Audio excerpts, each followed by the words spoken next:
सम्मानित साथियों, नमो बुद्धाय, जय भीम।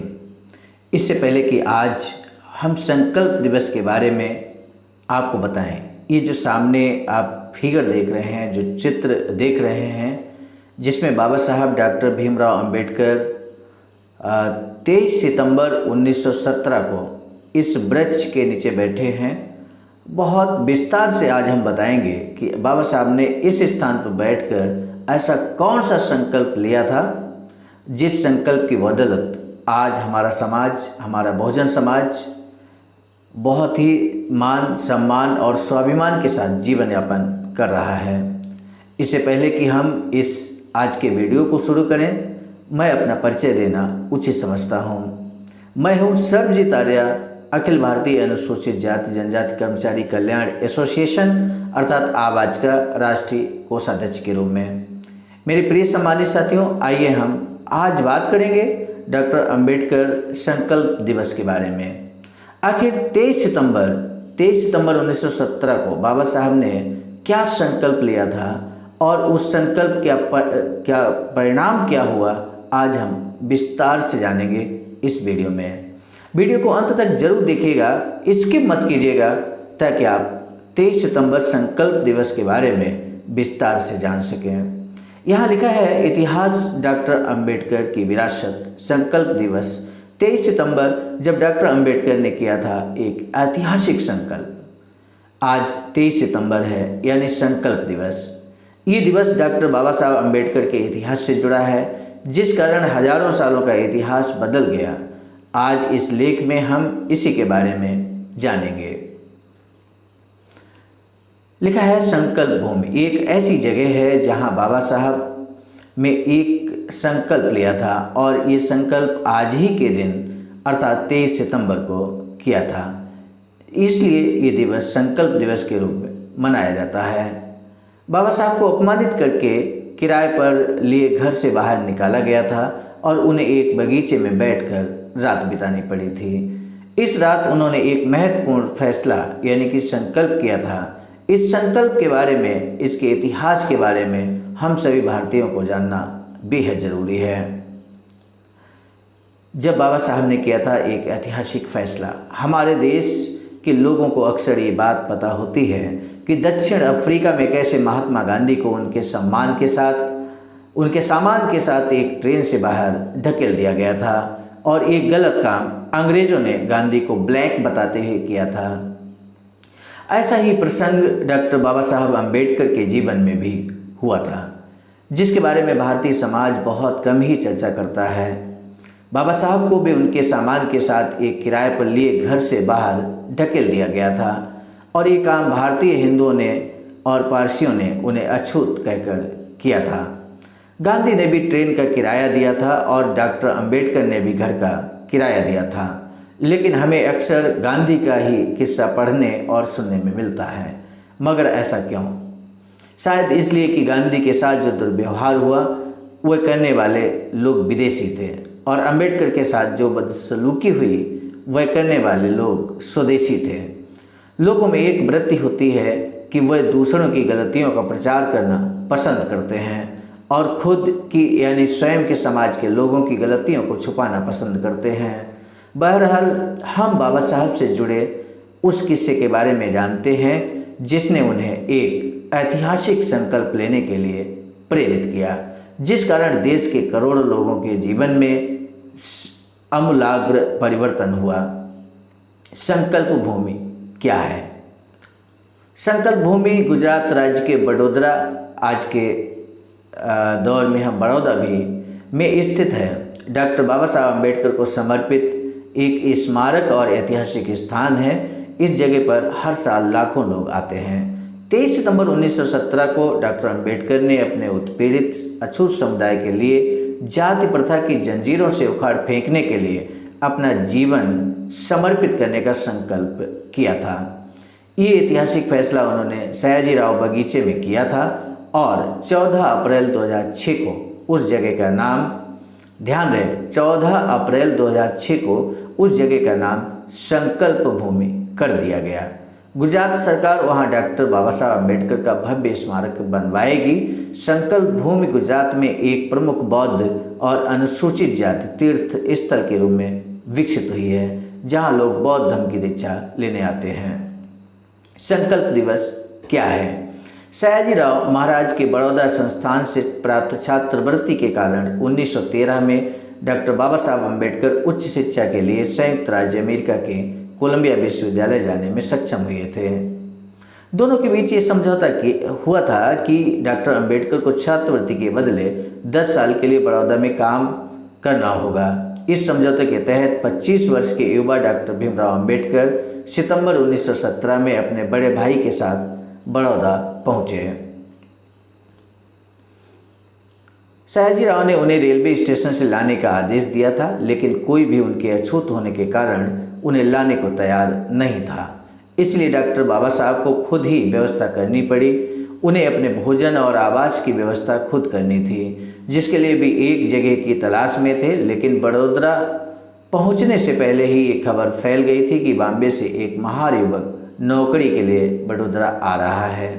उनकी अछूत जाति के परिणाम स्वरूप कोई भी हिंदू या गैर हिंदू उन्हें भोजन और रहने के लिए जगह या आश्रय देने को तैयार नहीं था।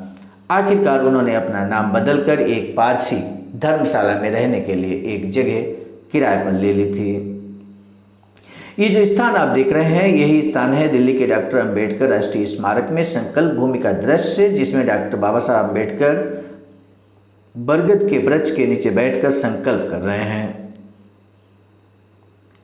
इसके बाद डॉक्टर बाबा साहब अम्बेडकर जिस जगह ठहरे हुए थे, उस जगह पर एक घटना घटी। रात में गुस्साए पारसियों और हिंदुओं का एक समूह लाठी डंडों के साथ होटल के बाहर जमा हो गया और डॉक्टर अम्बेडकर को होटल से बाहर करने की मांग करने लगा। उन्होंने बाबा साहब से पूछा कि तुम कौन हो? उस पर डॉक्टर अम्बेडकर ने कहा, मैं हिंदू हूँ। उनमें से एक ने कहा, मैं जानता हूँ कि तुम एक अछूत हो और तुमने हमारे गेस्ट हाउस को अपवित्र किया है। तुम अब यहाँ से चले जाओ। बाबा साहब ने कहा कि रात का समय है, इसलिए मैं सुबह निकल जाऊँगा। डॉक्टर बाबा साहब अम्बेडकर ने उनसे केवल 8 घंटे और रियायतें देने को कहा, परंतु उन्होंने डॉक्टर अम्बेडकर की एक न सुनी और उनका सामान बाहर फेंक दिया। आखिरकार डॉक्टर अम्बेडकर को रात में ही होटल छोड़ना पड़ा। तब किसी अन्य हिंदू या मुस्लिम ने उन्हें रहने के लिए जगह नहीं दी। उनके पास रात भर रहने के लिए कोई जगह नहीं थी, इसलिए उन्होंने पास के बगीचे, अब सयाजीराव बगीचा के नाम से जाना जाता है, में बरगद के पेड़ के नीचे उदास रात बिताई। लेकिन ये रात डॉक्टर बाबा साहब अम्बेडकर के जीवन की सबसे महत्वपूर्ण रातों में से एक थी। उन्होंने सोचा कि जब सनातनी हिंदू मेरे जैसे विदेश से पढ़कर आए शिक्षित विद्वान के साथ ऐसा व्यवहार करते हैं, तो भी मेरे अर्थात अछूत समाज के अशिक्षित और गरीब लोगों के साथ कैसा व्यवहार करते होंगे। फिर उन्होंने उस पेड़ के नीचे संकल्प लिया कि मैं अपना पूरा जीवन इस वंचित और उपेक्षित समुदाय के लोगों के जीवन को बेहतर बनाने में लगाऊंगा। मैं उन्हें उनके मानवाधिकार दिलाऊंगा।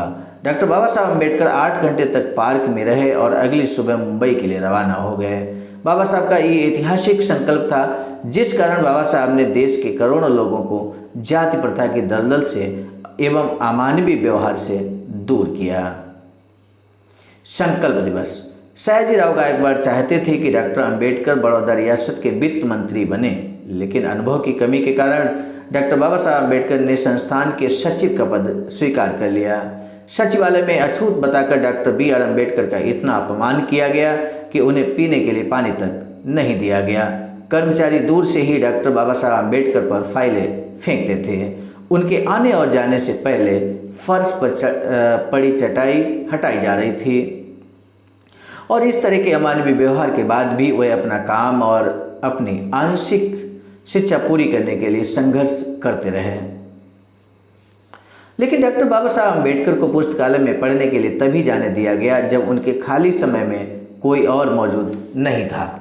बड़ौदा में जातिवाद तेज बहुत अधिक था, इस कारण उन्हें इसी तरह का दुर्व्यवहार सहना पड़ा। बाबा साहब ने अपने प्रति होने वाले अपमानजनक व्यवहार की शिकायत रियासत के महाराजा सयाजीराव गायकवाड़ से भी की थी, लेकिन उन्होंने कुछ ठोस कदम नहीं उठाए।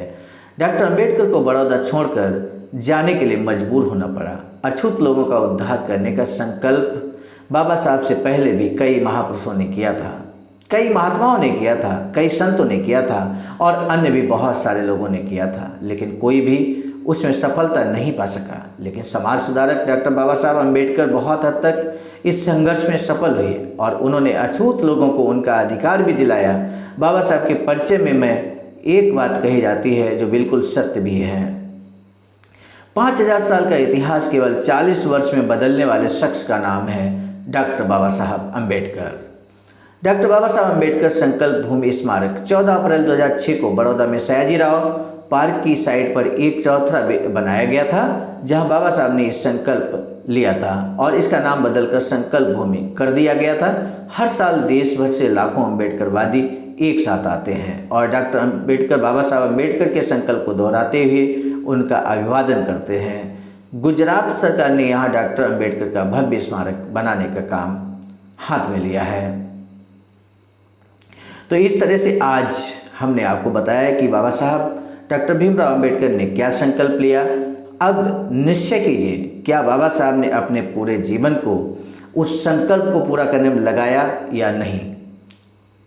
अब सोचने का विषय है, विचार करने का विषय है कि जब बाबा साहब ने पूरा जीवन अपने एक लिए गए संकल्प को पूर्ण करने में लगा दिया, अपना घर परिवार का त्याग कर दिया, अपने बच्चों का त्याग कर दिया और बाबा साहब ने अपने लिए गए संकल्प 23 सितंबर 1917 को लिए गए संकल्प को पूरा किया, तो क्या हमारी ये जिम्मेदारी नहीं बनती है कि बाबा साहब के हम अधूरे मिशन को पूरा करने में अपना पूरा जीवन समर्पित कर दें, अर्पित कर दें। निश्चय ही हम सभी का ये दायित्व बनता है।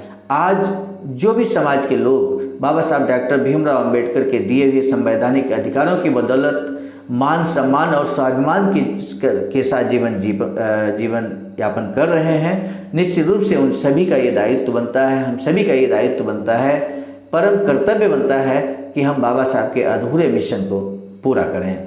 बाबा साहब का अधूरा मिशन, हम सभी इस बात को जानते हैं कि बौद्धमय शासन सत्ता स्थापित करना और भारत को बौद्धमय राष्ट्र बनाना। साथ ही साथ आप सभी को मालूम है कि बाबा साहब ने एक और संकल्प अपने कई स्पीचेज में व्यक्त किया था। उस संकल्प को भी पूरा करना हम सभी का परम दायित्व है और वो संकल्प है कि एक वैचारिक सेंटर बनाया जाए, एक वैचारिक केंद्र बनाया जाए और जहां हमारे बहुजन समाज के लोग एकत्र हों समय समय पर और आने वाले समय में बौद्ध शासन सत्ता तथा बौद्धमय भारत बनाने के लिए कार्य करें।